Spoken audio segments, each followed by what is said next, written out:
Hello and welcome to the Aftermath. A little bit delayed because I was not feeling well, but aside from me, there you go. I've always remembered I get that right. You always have the mirror image is my man Buff Curry, AJ Turner, Flex Luthor, the man who will find you on Facebook if you say something on Twitter or on other media streams are available, and will give it to you if you disagree with the man. The Yeah. president of the Byron Leftwich Out Club. I give you Buff Curry, baby. What's up? Thank you, Slick. Thank you. Yes. If you're gonna make a football call, as long as it's educated, I can respect it. But I don't need to hear none of this formula of nonsense. Well, but Brady's 7-0, so this will be a first time he'll take the L. No. Let's be real. Let's talk football. I need you to give me a football analysis of why the Bucs should supposedly going to lose. I don't want to hear this is one of the biggest ones. Well, look at the storyline. That's something that is not in our control. We cannot talk about Vegas and all that other stuff. I don't even look at Vegas. Like I said, a lot of people do their picks. I pick the Bucks every time, and I don't care if I'll take my L's. I'll take my L's, and the Bucks have been pretty decent for me, and then coming in the years anyway. The only thing I can say, and I'm not saying it is, the only thing I can say, if you're looking at the Dallas Cowboys, that they're the slightly hotter team because of their win record. But let's have a little snoopful, and we'll go into a little bit of detail because I'm the detail orientated guy. You're the emotional guy. So they obviously lose to us, and they only put up 3 points. That's not good. How many games do you think they waste where they scored they only scored single digits? Maybe one, and that was Two us. games. 2 games. Okay. 2 games. So last game of the Oh, that's last right. game of the season, and first game of the season. So they laid eggs, essentially. Yeah. Yes. Um, let's have a look at games where where they gave up high scoring. They gave up 26 to the Seahawks. They gave 26 to the Eagles, 29 to the Bears, 31 to the Packers, 20 to the Giants, 23 to the Texans. They got kicked the shit out of by the Jacksonville, who put up 40 on them. They scraped a win against a Gardner Minshew led 34 to 40 win against the. So people can put points on them. That's Yes. clearly obvious that I'm seeing here. Yes. Even the Titans with their Joshua Dobbs quarterback can put 13 points on them. So No, I that's the thing, and also their defensive stats have been going down as well. This is just a clear case of I think injuries are starting to take a toll on them because a lot of teams when you start out hot, that happens. Look at the Commodores. I'm sorry for people out there. The Commanders were the NFC East in the beginning of the half of the season was very hot and competitive, but we know the NFL works that way. That's what's the beauty of it. When you think that someone is going to be good, and then as the time goes on, they show mm-hmm. their true colors. That's just how it is, and that is what Dallas is doing. They're showing you their true colors. We just have to get this notion out of the most people. They know the Cowboys because they're a popular team. You think of Pollard, you think of Dak, you think of CeeDee Lamb, Micah Parsons, and Trayvon Diggs. Now, for anyone else out there, if I ask you to give me other Cowboys that are going to make big impacts, can you do it? Most people can't. Only Dallas fans, you can't do it. You know why? Because those guys are not consistent as on defense as the Bucs. Slick has said it for the longest, and he's right. We lost Shaq Barrett. Most analysts would have thought the Bucs were going to stink it up. Buccaneers Mm-hmm. have 45 sacks. That's tied 7th in the league, guys.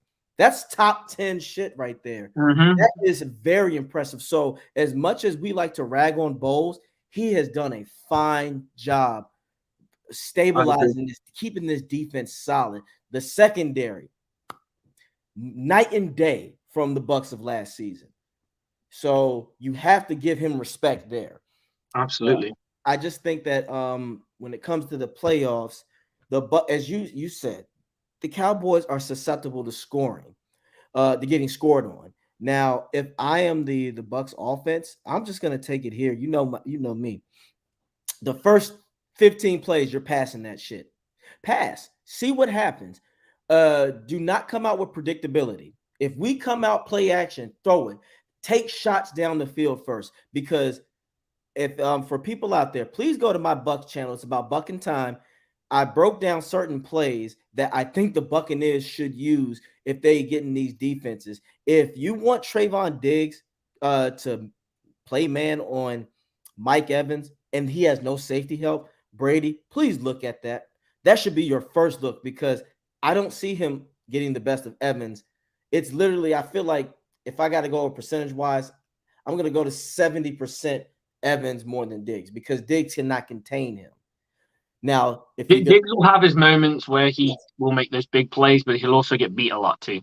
And it's when it's that decisive factor about him. So I don't think Tom is bad with the turnovers. I just wanted to reiterate when we were talking about Shaq Barrett being out. How many sacks do you think he got before he went out of the season? He was in 8 games and started 8 games. I think he had 7 sacks. 3. Oh God. 3 sacks at the moment. Our leading sack artist is Vita Vea at 6.5. We got a lot of guys. We've got 6.5, 5.5. Anthony Nelson with 5.5. Antoine Winfield with 4. Joe Tryon-Shoyinka with 4. Carnassib with 3.5. Levante David with 3. Shaq Barrett with 3. And then we got a load of guys with like 1s and 2s. Damn. So we're rotating guys in. It's not a case of we've just got one big dog who's going to go sack, sack, sack, sack. We ain't got one fly high. We've got a continual unit that is getting it. So we can't turn around and say, oh, a good chunk of those sacks. Because someone could turn around and say, oh, well, 10 of those sacks came from Shaq Barrett. So, okay. Well, technically, out of those 40, what you said, 47? 45. 45. So 42 of those sacks have nothing to do with Shaq Barrett. In the sense of, I mean, we know his presence is felt and it will probably free other people up. But from that perspective, there are 42 other sacks from other players. Mm-hmm. Yeah, and we have, and again, that's why I'm glad you said the word unit. The Buccaneers do have a better unit to help establish that. Dallas is going to rely on Micah Parsons of the world and Diggs to do things. And in the playoffs, that's different. You need a team. Everybody is not going to always be able to do it individually. And let's not forget, Parsons still has a drumstick for a left hand right now. So he can't even be full service. He can't be full service. The Cowboys secondary is beat up. So this is why, if I'm Byron, we have to not make the same mistake that we did in Pittsburgh. If you see that a secondary is dinged up, at least take shots, take risks, get it going. If you want this run game to work, set up the pass first. I'm tired of everybody saying that you have to establish a solid run game. No, it makes no sense if we don't have the line to do it. You're playing right into other opponents' trap. When you're predictable, everybody knows the best way to beat the Bucs right now is to have the offense go 3 and out quick and tire the defense. That is their MO, as long as you keep Brady off the field. So if you pass, you're going to frustrate this Cowboys unit and then force them to back up. And then that's where you can run. You can open up some lanes. But even with that being said, mix the running up. Do some tosses to Rachaad White. Get him out in the open where he can get his momentum going. That should go specifically to Rachaad, not Leonard Fournette, because he's not typically. I'd rather not as much zip in his step. Exactly. If it's like a 2nd and 3 or something, maybe give it to him. Maybe run it a certain way. And if you run to the right side, run to our best side, and that's going to be Tristan Wirfs and Shaq Mason. We just have to do that. We have to take chances. I'm hoping that Byron just opens that book and says, all right, here's 10 plays that we didn't try, that we've been practicing, and we make it work. My guys that I want to really shine, my ace in the hole should be Julio, because this is where we paid to have him here for playoffs. He is there because more than likely Evans will be doubled. They're gonna pay attention. Would you be surprised if they put a linebacker in a corner on to watch Godwin for the intermediate routes? I mean, I wouldn't be surprised if they play most of their scheme will be nickel for sure. You think they're going to go? I think most teams these days do anyway because we play a pro offense is usually what we're in. So we Yeah. usually got one back, doubles one side, and then tight end, and a wide receiver, and then we do bunches and stuff like we do a bit more stuff like that. Some empties, but I think our base set is pro. Okay, so you think they'll be in the nickel? Okay, if they're That's what I would go. I go nickel most of the time because you don't want to put a linebacker on someone like Chris Godwin. no, you don't. You're going to probably put your. I mean, I do know that their the Dallas Cowboys slot corner is, or the nickel corner. See if I can find his name here. It's offense.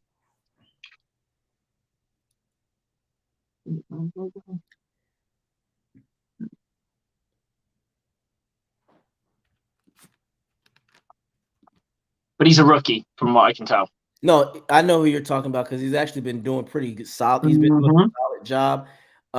This is why I say. But is he a fast nickel or a power nickel? And the thing is, if he's a power nickel, then I want Chris Godwin to get his hands on him and run the ball up his ass. Yes. Yeah, yes. Because that's you got two types of nickels. It's very difficult to get a true hybrid that is basically a hybrid. The last one was probably Rondé Barber. There's probably a few more in the league somewhere, but someone who can really play the run tough and play the speed game. Wow, that's what you need because these days the slot position is one of the biggest positions. I had thought about this the other day, and I was like, we need to stop crediting Travis Kelce as the best tight end and call him the best slot receiver in football. I agree. He only lines up as a slot receiver. I looked at a thing on Pro Football Focus, had him down as 66% of his snaps are in the slot position, and only 33, I think something like 20 something of them are actually with his hand in the dirt next to his lineman. So can we not call him a tight end anymore? Because he's not the greatest tight end anymore. That was Gronk, and it was Gronk because you rarely saw Gronk in other positions. He always had that hand. Most of the time, he had his hand in the dirt. Yeah, I agree. He's just an overweight receiver in the slot. I agree. That's why I want back to the Bucs. That's why I really want Julio. This is where Julio, you have got for whoever you put Julio on, because I see you're looking at him as a wide out, yeah. So he's going to be opposite Evans.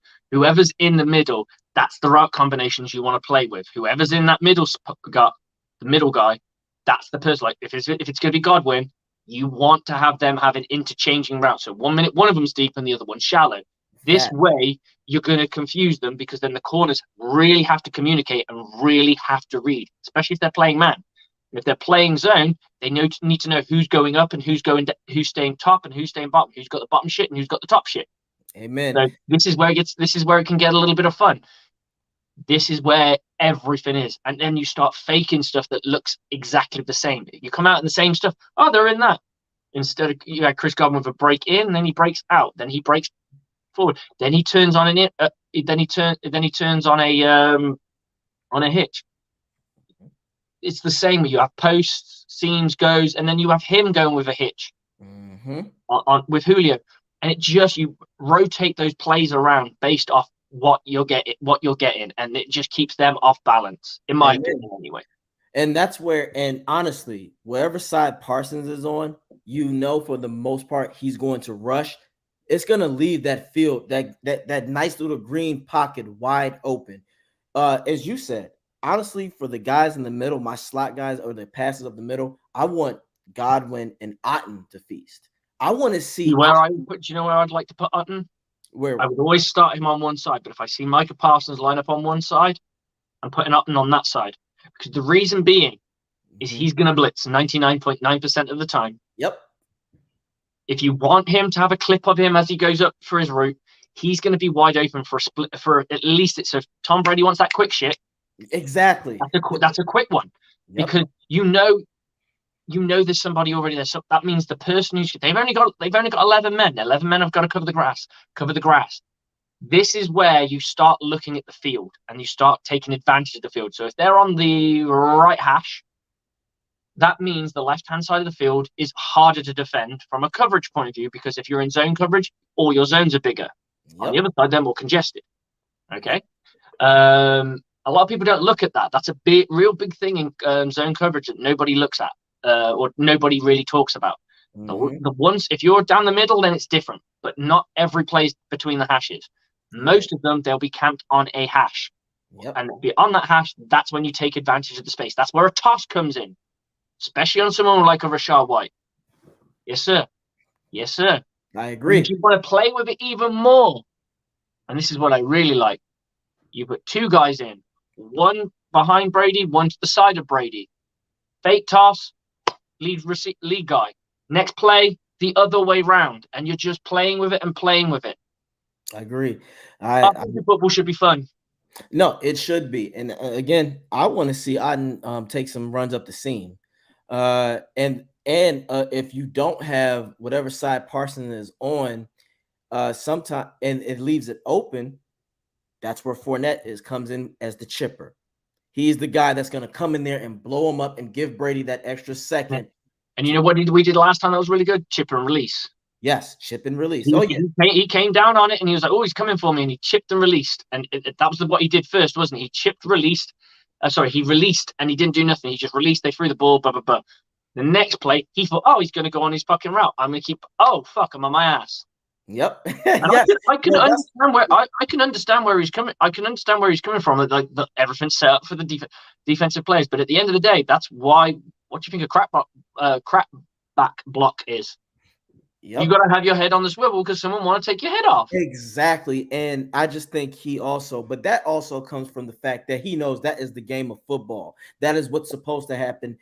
His ego got shattered along with Fournette doing that. He just didn't like the fact but what would have been smarter, and if what I would have done, probably what you would have done is good hit, man, but I'll get you next time. Right. Just get up and do it again. But again, this is another thing.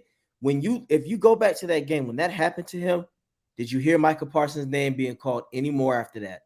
That is a no. He was silent. His game was gone, and that was because he was focusing on what he didn't like about it. Exactly, and like it's like when you get a bad call in a game, and you're doing is obsessing. Oh, there's bad call. The referee's not on our side, and then you don't play as well because you're thinking about the referee, which you should never think about the referee. Amen. If he calls it, he calls it. If he doesn't call it, or she these days, of course, or they's probably a better word, term of phrase. If they call that shit, then fine. But you play to what they're calling. And if they're not calling it, great. If they are calling it, so what? Next play. It's all about this mental barrier, like the battle you've got to play.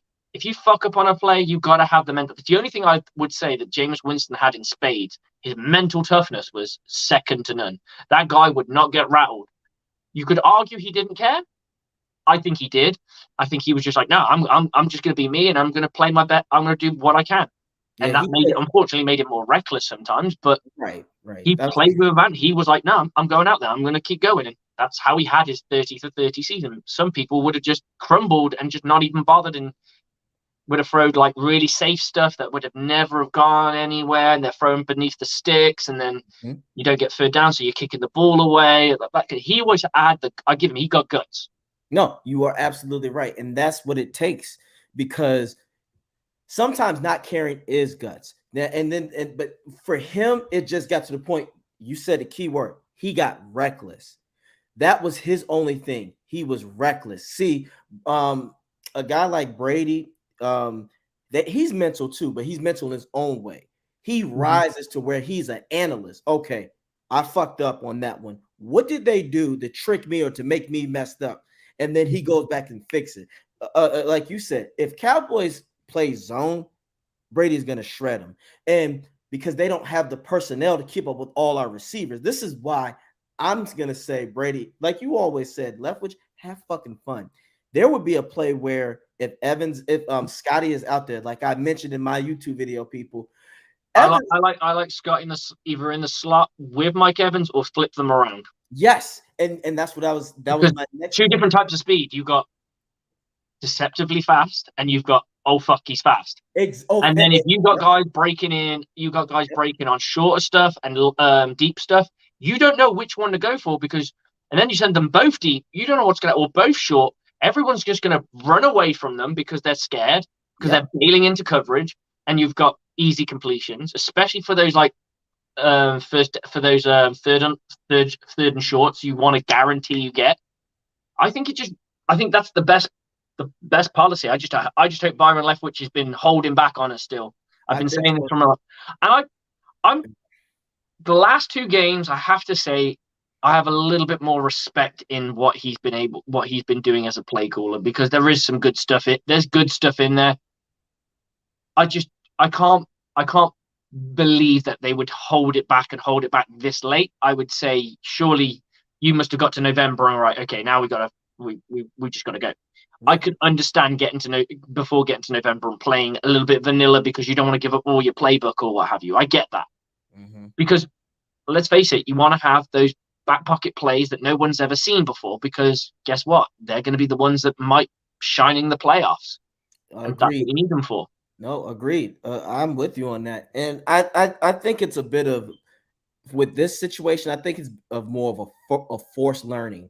I honestly do think Brady and the staff came together and said, "No, Byron, we're gonna do shit like this because this is what's working." And there's compromises being made. Byron is saying, "You know what, Brady, you got a point." Because Hey, Arians compromised in the Super Bowl season. yes, Come he on, did. that offense looked completely different. I won't say completely different. It was from a pre-snap and a few extra plays added in, looked quite different to what after Chicago.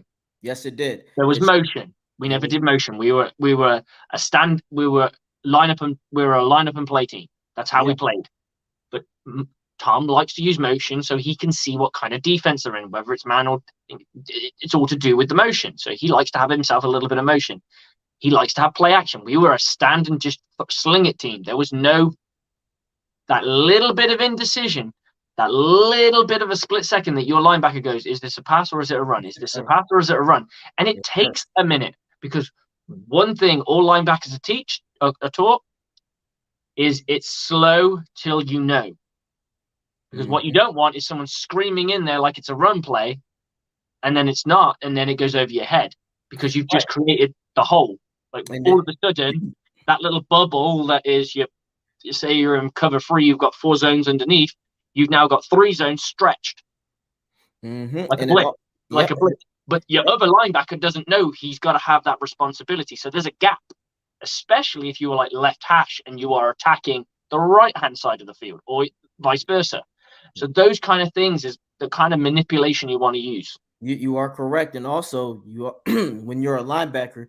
Well, when you're a team, you know your teammates' weakness and strengths. As you Sure. said, if I'm a linebacker, my strength is defending the run, and it turns into a pass, and I hesitate, I'm fucked. If I am a good at the pass, but my buddy is terrible at the run, and I call the wrong thing, and he gets in position where he thinks Mhm. it's a pass, and he backs into coverage, and then the run comes and he can't defend.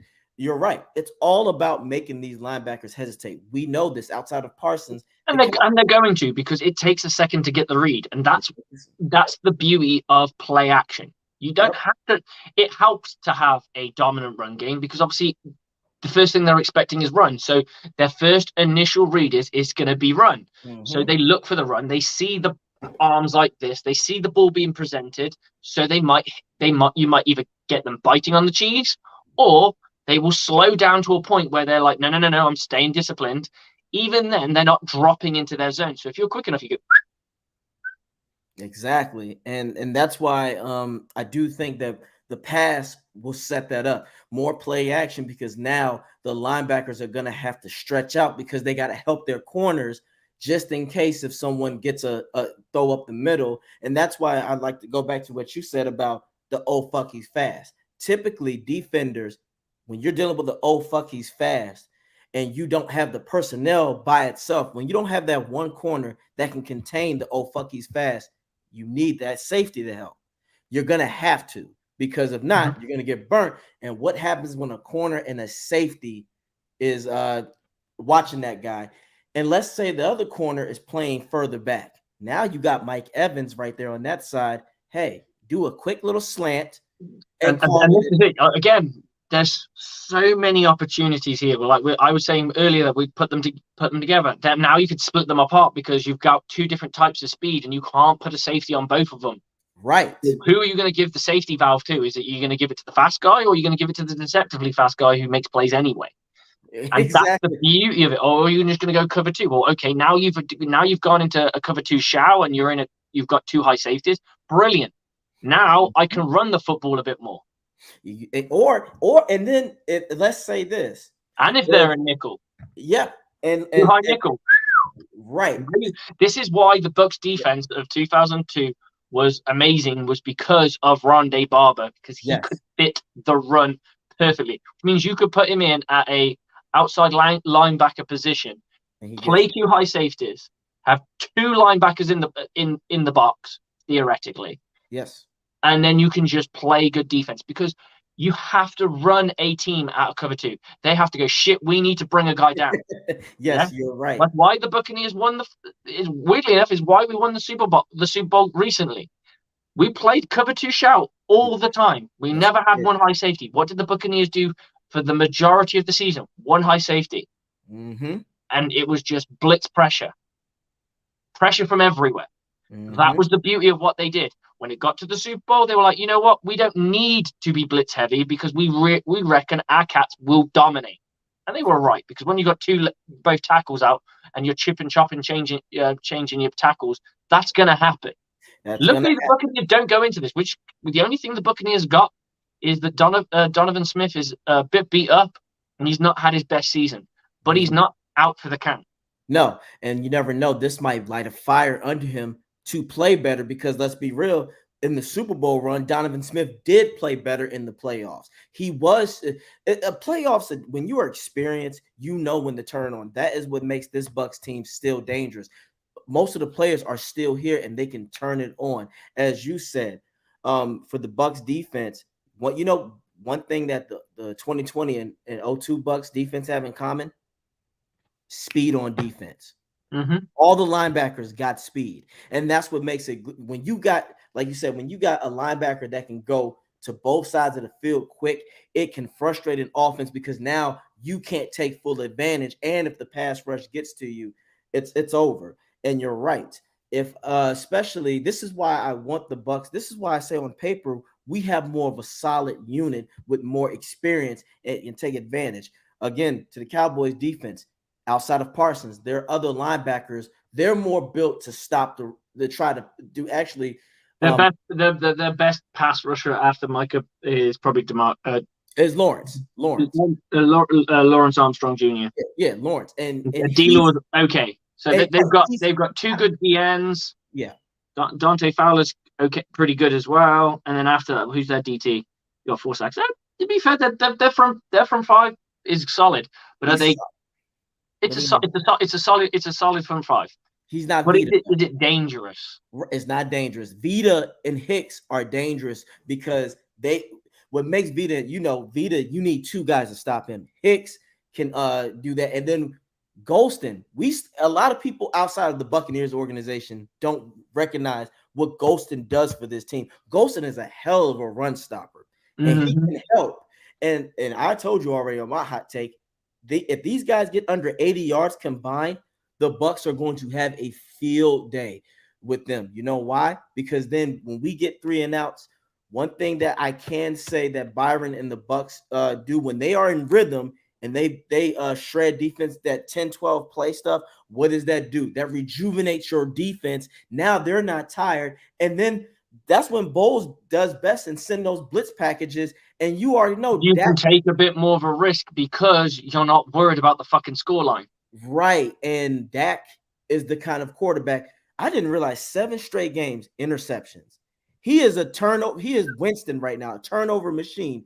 He's going to give you one. Why? Because Dak is another one who tries to play the hero, but his problem is he has to rely on the run game to get him going. So when you make Dak the guy, we don't stop the run. Yeah. You stop the run, force Dak to throw. Yep. And once you got Dak throwing, try and get that ball. Try and get that ball, and you should already know it's going to be going most likely to CD. And honestly, I wouldn't be mad if the Bucs sometimes doubled CD. I would be okay with that because Do you know Brown. what I would do? What's up? Just my thing. What's up? Levante over the top of him, and I would want who's our slot specialist? Not SMB anymore. Who was it at the beginning of the season? It wasn't SMB. Antoine Oh, Winfield. yeah, Because they bring him on nickel situations, they bring him down. yeah. That's what I would do. I'd say jam him up, mess him up, fuck him up, whatever. Vante's got him over the top. He got him over the top. Yeah, and Levant, and what makes Levante good is his vision. He can contain. You're right. And then Devin, you're blitzing.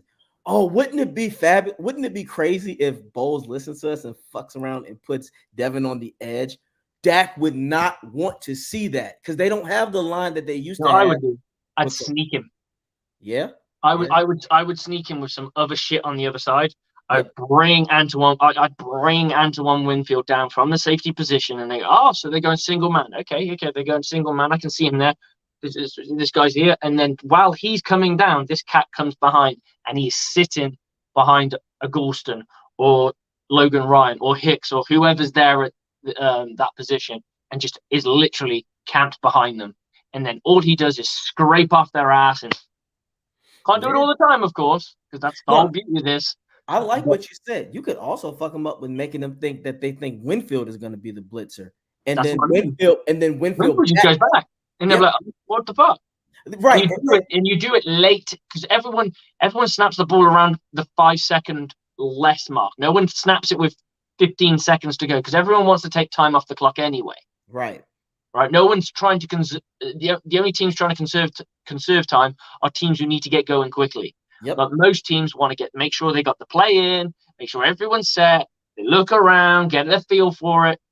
In that 40 seconds, a lot can happen. So you can take advantage of that. As soon as it hits that 10-second mark, that's when you do this funky shit because they've got less time to process. Amen. You're right. And again, with Antoine, he can have a knack for getting the good vision. Because let's say if he backs up and Dak panics, like, oh shit, like I didn't see that coming, but he sees Devin and he tries to get a quick throw, and Antoine goes picked. And this is exactly it. What you could do is bring Antoine Winfield down, bring him, and then he starts to trickle back up, and you're like, well, he blitzed me last time and actually hit me, so either hit me or sacked me. So I can see that cat there. Antoine Winfield's retreating back like he did last time. He's the fucking blitzer. This guy's in coverage. Then he comes down, he drops into coverage. So he's, chuck one over someone else's head. Okay, that's fine. But now he drops into coverage. That's creating pressure where there's no pressure. And then sometimes they come down and none of them go in. Mm-hmm. You've created the illusion of blitz, and that's seeing ghosts. Mm-hmm. It was said best by Sam Darnold himself. Exactly. Because he's keying onto blitzers, and you can't help yourself because 1 minute they were blitzing, the next minute they weren't blitzing, then 1 minute they're blitzing, and you're like, I don't know who the fucking blitzer is anymore. And when you get to that point, don't fucking. I would say if you're a quarterback, I would just turn to, if I was a quarterback, just don't fucking worry about it. They sack you.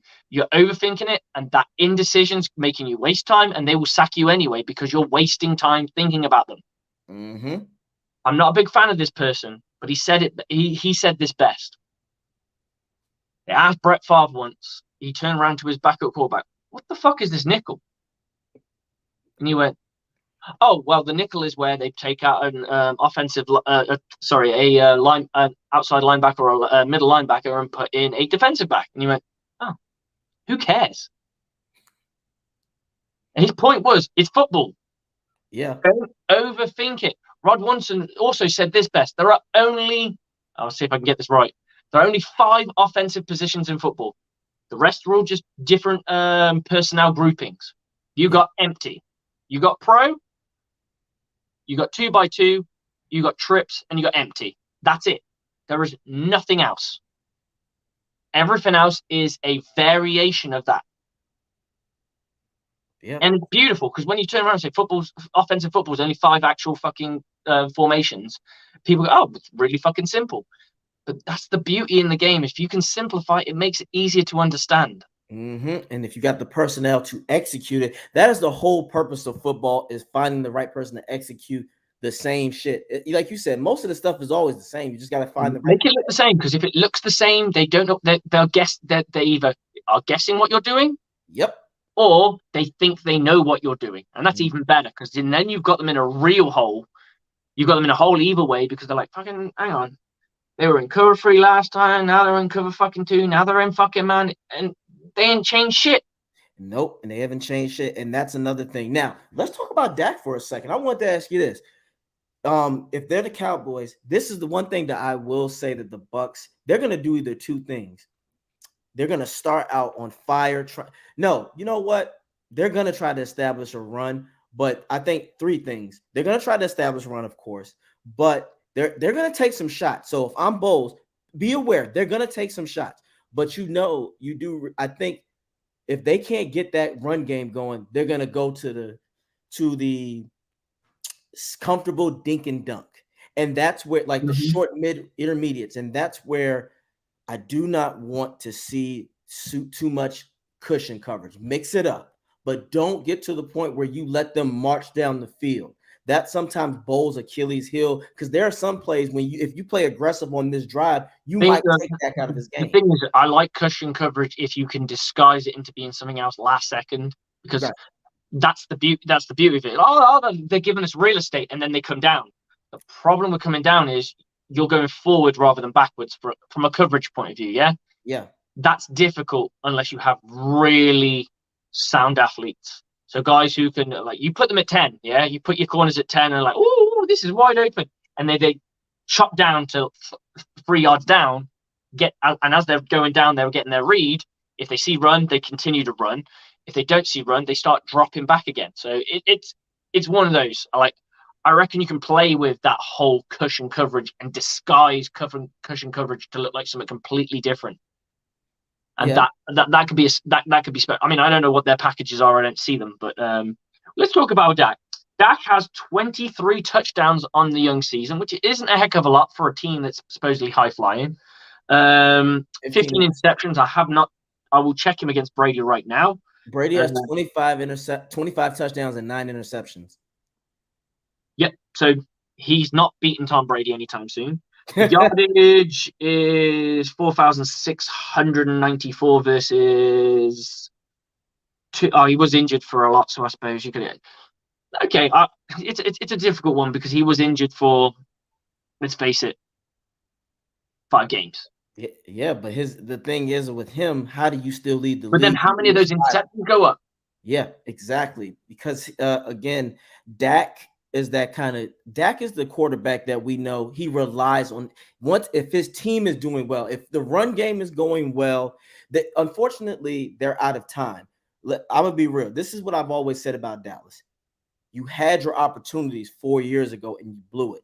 When Zeke was younger in 2016, 2017, he's not the same anymore. But that's you. And another thing, their line isn't the same either. That line that Dallas had 4 years ago was legit, but they wasted it because Dak is not that guy that can take you to the next level. And this is why I truly, in my bones, if the Buccaneers hold both running backs under 80 yards, it's over, because now because then time will be against them. Let's say if we get lucky and the Bucs can get up 14-0 and it's going into the second quarter, there's going to be a bit of urgency from Dak, because now in his mind, shit, I want to get some points before the end of the half so we can gain momentum. And that's where he fucks up with those turnovers. That's where CeeDee Lamb, he folds. Because I'm honestly, you know who I'm not really worried about, who I think will have a really good game? Jamel Dean. Because they don't have their second guy, I think his name is Brown. Dean will work. Dean has the speed and the athleticism to keep up with him. Hit me on something. I just had a little brainwave. I've liked the way SMB's played the last couple of weeks. I'm going to give him an opportunity. I'm going to give him an opportunity at the slot, and I'm going to go split field coverage, and I'm going to have Antoine Winfield, and he's just going to read between the two. Mm-hmm. And whoever he needs to come and help, he goes and helps. If he doesn't need to help anybody, he comes down and plays. Mm-hmm. I think that's my thing. He stays right between the two of your slot guy and the wide guy, your wide out, and he just steps back. I'll probably play him about eight to nine. And he's just step, and he starts to build a bit of rhythm, read. And if it goes to this person, he's a safety valve for both. Whoever goes deep, he goes and kills. I agree. I agree 100%. And who knows? This could be SMB that we've seen in 2020, where he He's picking elevates. people off. Yeah, Yeah, I like it. Like I got no disrespect for SMB. He's a very good corner. mm-hmm. He just it's tough. Like to be an elite corner in this, and then Jamal Dean every time has stepped up to the occasion. It's just injuries in that secondary has kept that rotation between them two. It's always been them two fighting. Mm-hmm. Like I think it was SMB to begin with, and then a little bit of Jamal Dean. Then it was SMB again, and a bit more of Jamal Dean. And it's been the same. It's always been like that. Just this has been the year where Jamal Dean has took the step forward and went, no, I'm the man. Yep. Yeah, And it was always SMB, and then Jamal Dean would come and cover for him during injuries. Yep. And Carlton, I think Carlton is going to have a good game too. I think Carlton Davis will contain CD. See, one thing about CD, I've never worried about CD going off. He'll get his numbers just because they're going to have to go to him. That's the primary target. I could see CD Lamb putting him in the slot though. You think so? He's down as their slot, the number one slot receiver. CD, if that were to be the case, I wouldn't. They played him when they played us at the beginning of the season. They played him at wideout, and he was shit. I do remember that. He is a slot receiver at heart. So they've decided to put him at slot, and that's why I said that's why you want to put SMB on him, and then have Antoine Winfield as your true strong safety, and he will come down and play if he needs to. If he doesn't need to, then SMB contains him and does what he does. Mm-hmm. And that's what I was. Keep it short and sweet. You can even have SM whoever is your best hands-on jammer. That's who I'm probably putting on, because he's got over 1,400 yards. Everyone else, I'm going to have a little pop look now just to see where everyone else is at on this Dallas team from a yardage point of view in the receiving game. So everyone else is way under a buck. Mm-hmm. Sorry, everyone's way under a K. Dalton Schultz, 500. Noah Brown, 500-ish. I think Gallup, Schultz is the next one. Schultz is the next biggest one. I think he has 800 yards or something. Schultz, their tight end. Vontae David. Oh, no, we're not worried about Schultz. No, yeah, that's what I mean. Everyone, it's if you kill CD Lamb, he ain't doing nothing. So I would jam him the fuck up. Me too. Thank you. Say it again. Jam him the fuck up. Jam him the fuck up. And SMB, that's what he can do. And SMB is not as. And I would say to SMB, don't worry about getting beat, because we got it underneath. We got it over the top. We got it over the top. Right. And SMB is good enough to slow him down. Remember, he's not a Mike Evans or an elite receiver where if he gets beat, he gets beat bad. No. SMB can contain him just enough to where, and then remember, sometimes Dak might not even see it, and that could get the pass rush to get there. Because remember, we got reinforcements coming back, baby. Nassib, we got rotation guys, and if Nassib don't get you, Anthony Nelson will get you. If Nelson don't get you, JTS might get you. Hell, I was really impressed by JTS's tackling to begin in the beginning of that game. I think he kind of faltered off later on in the game. I don't know if that's just because his pressure is really good at making people sprint out the pocket. The problem is he tends to lose them, which, to be fair, a lot of people probably would, and you can't really fault him for that. And there were a couple of times where he's quite like grabby with tackles rather than wrapping up or anything like that. He tends to like put an arm out there and hope for the best. But I'm seeing glimpses more of his play that I've actually been like, he's at least a problem to force someone out of the pocket. Agreed. I do agree with you on that. And that's what I'm saying. We have a lot of rotational guys. And remember, don't get Vita. And remember, we can't forget about Vita and Hicks, because if Vita breaks through, or they're going to have to double him. That's Dallas's big thing is you double Vita. And if what if Hicks goes off? That's another guy. What if Hicks starts getting beaten his one-on-ones to the point where Dak is like, shit, now you really have a problem. That's what I'm saying. The Bucs defense, they have the tools to finish. They could put this team away. it's going to be up to the offense to really clean house. If the offense plays average football, they're blowing. I'm telling you, if they play just above average, they're blowing out the Cowboys because now Pollard can't get his explosive runs. Ezekiel is the short yardage guy, and he's not there. And if you plug that, what they don't want to do, Dallas don't want to be like us. They don't want to be a 2nd and 9s or 2nd and 8s. If you could keep it to that, and you know the short stuff is coming, the Buccaneers defense alone, hell, you know what? They might get pick sixes. They might get a strip fumble. Again, like we said, you load Antoine down there, but you make him back up. It might be to the point where if Devin White gets there, he's quite high on the Bucs sack list. So that's something that they will expect from him. So if he's showing blitz, that is something that they would keep an eye on and go, oh, he's showing blitz. And that's the beauty of pressure is once you've established yourself as a good pass rusher or a good blitzer, that's when people take notice of you, and you don't have to blitz because you're allowing other guys who wouldn't normally blitz because they're so focused in on you. You can't have your eyes on everyone. Levante David has got 3 sacks this season or 3.5 sacks this season. So he's gone under the radar probably because other guys are taking the limelight. And once they take the limelight, it shifts nothing on him. So he can get there. They're like, oh, yeah, Devin White's the guy that blitzes. He's the guy that covers. We'll just do that. And they go, no, not today, because we're going to do it the opposite way around. Right. And it just keeps everything guessing. And that's what makes Todd Bowles one of the best defensive play callers in football, is the fact that he is able to create so many illusions of pressure.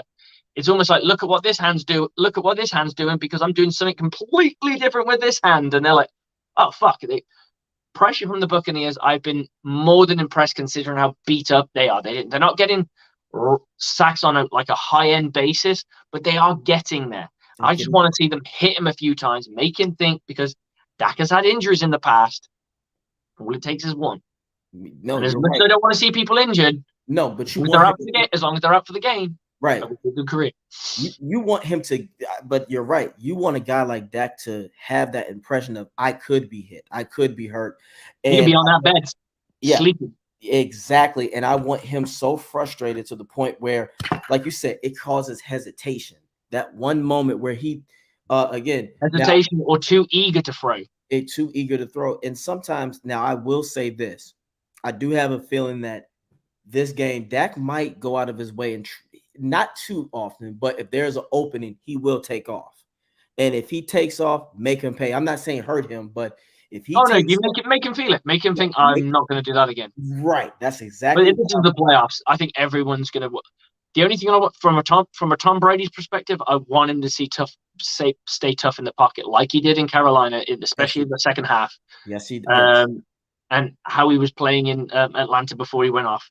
I agree. I do think that will happen. Now, I kind of think this is under the radar now, and I'm hoping that this is what happens. I'm hoping Bowles and the coaching staff they just want to like fuck with the Cowboys, and then the last second, oh yeah, Jensen's playing. Yeah, because playing that card close to the chest. What do we know about Jensen right now?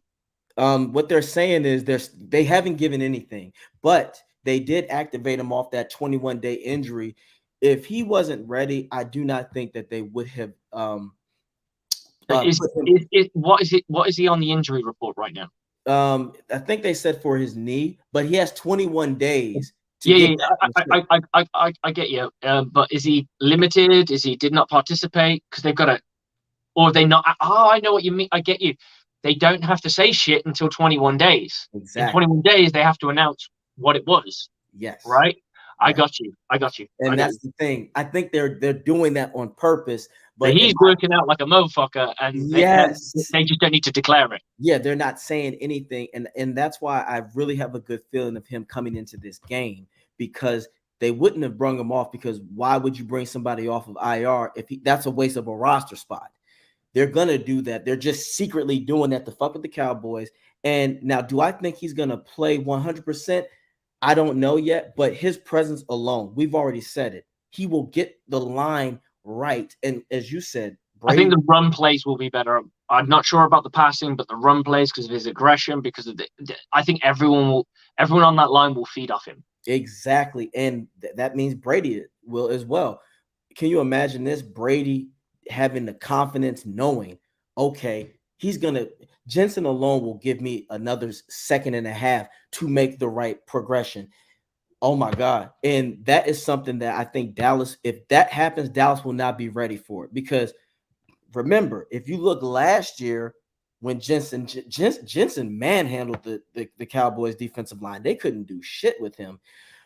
Jensen is going to be a secret weapon, and if you do that, Hainsey will.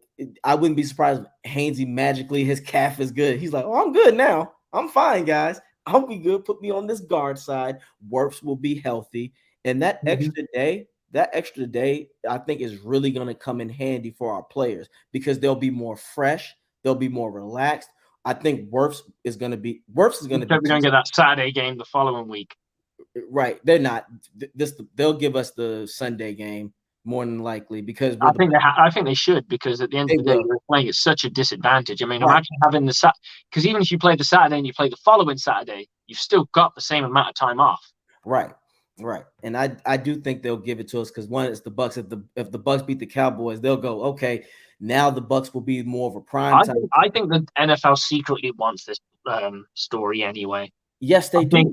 If you look at it from a story point of view, I don't think that it's fixed like people seem to think, but I wouldn't be surprised if the NFL manipulates a few little things just to kind of get some of the matchups that they like. So that I'll put this really ticky-tacky referee in this game to do this or whatever, to create a narrative or what have you. Right. I'll put this team versus this team. I like the schedules and stuff like that. Well, I think they manipulate, but they're like puppet masters to a degree of there's only certain strings that they can pull.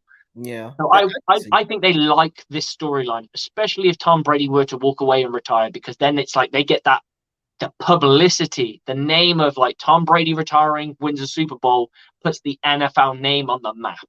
Right. Jacksonville winning a Super Bowl. It's a nice story. It really is. It's a nice story. But isn't going to one that echoes? The Buccaneers winning the Super Bowl, the first ever Super Bowl at home during COVID with a quarterback who's moved teams that everyone said was a system quarterback, couldn't do it without his coach, does it. And that's fantastic storyline. Right. And the first quarterback, and basically a losing regular season record, winning again, like you said. And that's why I tell some of these Cowboy people, they're like, look at the storyline. I'm like, the storyline actually doesn't work in the Cowboys' favor. Mm-hmm. Don't nobody really want to see the NFC East. Like, nobody gives a shit about the Cowboys and Eagles like that, because one, they can only manipulate it. Yeah, they wanted to create a dynasty. There's never really been, well, I suppose there has. I mean, you look at the Steelers and you look at the 49ers back in the day, but in the modern era, there was never one. So I'm not saying they created it, but they helped manipulate a few things. I think Tom Brady got that call for no reason. There's a little in that snow game they all took rule. There's little things that they probably tweaked here and there. And I'm not saying there's out and out cheating, but they might know a referee that might call something like that. No, I agree with you 100%. It could be. That's why I do think that they are gonna. It does look like, hey, this is a bigger storyline because, like you said, Brady is still doing this despite the debacle of a season. The Bucs are in the dance, and that means, and even if they limped in, can you imagine this team going deep? And I do agree with you. And they don't have to manipulate as much because the Bucs have enough talent to do something on their own. And that's why I'm saying, like, I tell Dallas people, I'm like, guys, we've seen this story with you. They tried to help your asses last year against the 49ers, and you botched it. That is who your team is. Nobody wants to see the Eagles. And here's a bigger story. If the Bucs play the Eagles, that's deja vu. Mm-hmm. That's literally the Bucs 2002 season. That's deja vu all over again. So that story, and then let's say I'm going further. We go against the 49ers because I feel like the 49ers are going to take it all the way with their squad. Well, if you look at it, the way everything's set up, I believe the original Buccaneers had a first round bye, right? Yes. The wild card. So the team that won in 2020, we then blow out the Niners, and then in the NFC Championship game, I'm not saying we're going to blow out the Niners, but in the NFC Championship, they face the Eagles, right? Yep. And there's no Raiders to play, obviously, but Mm-hmm. There could be there could, you know what I would like, I'd like I'd like a Bengals Bucks reunion. Oh shit. They all made that like passing of the guard. Yeah, Yes. that story. They made that storyline. That storyline between Tom Brady and Patrick Mahomes is stale because Tom Brady's beaten him twice in the playoffs, one for a Super Bowl. But when the Bengals came to town and they figured it out and they beat us and we beat ourselves essentially, it was like he was anointed the chosen one. Yes, he is Yeah, basically baby the baby. baton has been handed. Probably helps that he's white, so that makes the storyline easier. But I would like to see that. I would like to see that storyline again. If I had to think for all the storyline, I mean, seeing Mahomes die again might be nice. I gained a little bit more respect for him over the years, though. I don't know. I when it comes to the Chiefs, it's the person that gets on my nerves the most is Kelsey. Now I Like, don't. he's a white boy pretending he's black. He I really does, like the way he hangs I out, mean the way his that vibe. sometimes I can, but for I'm the like, most part, sorry, I he don't wishes like he had a brother for a mother. that. I just don't like the disrespect that like I don't like. I don't mind you being cocky, but when the tables are turned and then you cry like a like a little baby, that's when I have a problem. That's why I didn't like the Tyreek Hills of the world, because it was cool to flip on us and talk your shit, but when Winfield was hitting your ass, now all of a sudden you're throwing your hands up and doing this, and when he did the peace sign, now you don't want to look and you want to be a bitch about it. No, own your shit. If you get your ass beat, you just get beat. Like you said, hey, I talked that shit and this is what happened. That's why I like Shannon Sharps of the That's world. the worst problem about the back chat is you're gonna get yours eventually. Someone will have you. Someone will have your number, and it will come back on you. And you either got to, if you don't face it with humility, and you just Mm-hmm. wave it off, or ignore it, or use it as venom for the next time you meet, then you just look like a clown. Exactly, and that's why I don't like Kelsey. And sometimes now you want to talk about calls. People be talking about like Brady get calls. Mahomes will get, and sometimes when Mahomes does that fake rah rah tough, hey, I'm here. What you gonna do? It's like Kermit, shut up before you get your suburban ass knocked out. That's every time he gets on the field. Oh, it's like he's literally that suburban kid that tries to talk street, and then somebody like, Yeah, shut well, your ass up. we know that boy's not street. If your Exactly. dad's But a the way he professional tries to, baseball player, there's I'm nothing right street here. about it. I'm right here. Do something. It's like Mahomes. First of all, nobody's taking Patrick serious. Like Patrick, sit down. You and your cornball brother. But no, I would like that. It's so many storylines. Imagine if the Bills get to the Super Bowl against the Bucs. Oh, Now, could that franchise take 5 losses? yes, they're gonna have to. I love it. I don't give a shit. I love it. No, but yes, you're right. I wouldn't mind seeing Tom Brady crushes the Bills again. That's a storyline. See, this is why with the Bucs getting to where they can get, just because like people talk about storylines. Okay, anything with the Bucs is gonna be a great story alone, just because of Brady. Whoever he goes against, you're gonna put it's just it's there. And Brady, and it's not that, just Brady's just fucking good. Let's be real. That's another thing that I tell people. The NFC, we have to realize this. It's not the AFC. The AFC is hard as fuck. Whoever comes out of the AFC, you earned it. NFC. These are your quarterbacks outside of Tom Brady. Dak. I call him Whack Dak because he's whack as shit. He's a B- quarterback. Yeah, B minus. You're being gracious. B minus, but But he usually has C plus moments. Okay, you have Tony. I rob everybody every year. Cousins.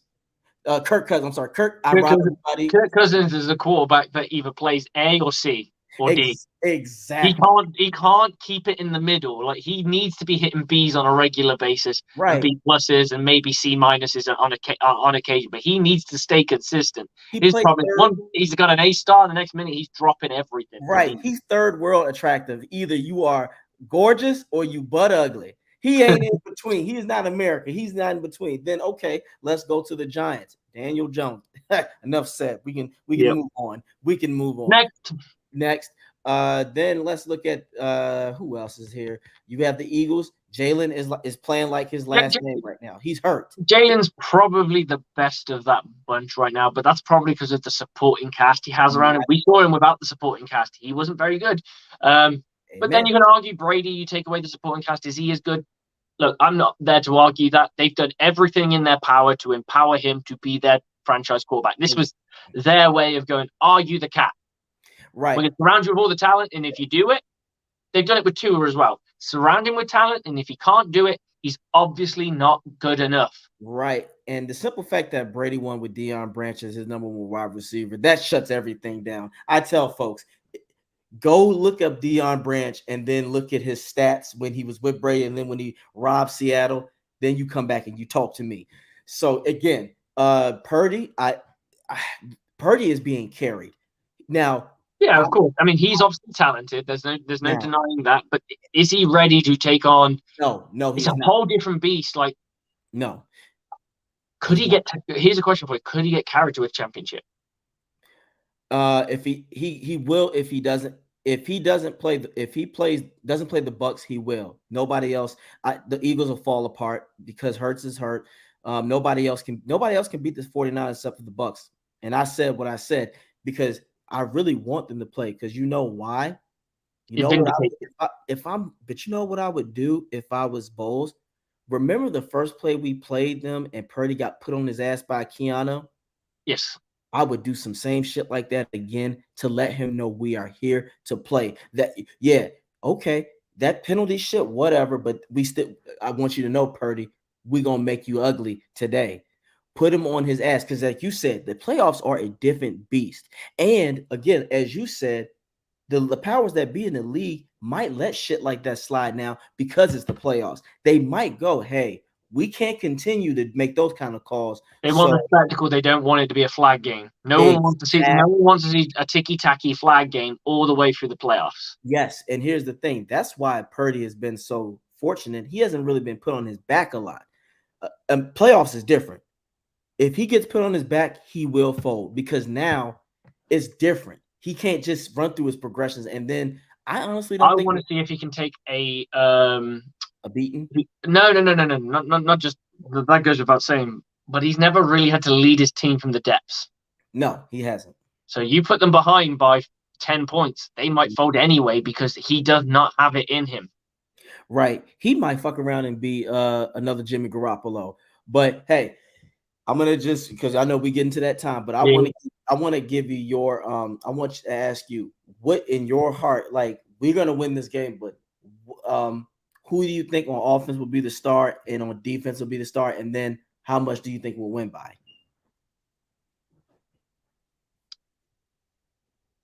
I think that the MVP, so to speak, of the offense will probably be Rachaad White. Ooh, I like that. The reason being is I think he brings something different that they haven't seen in our last meeting because he was hardly used.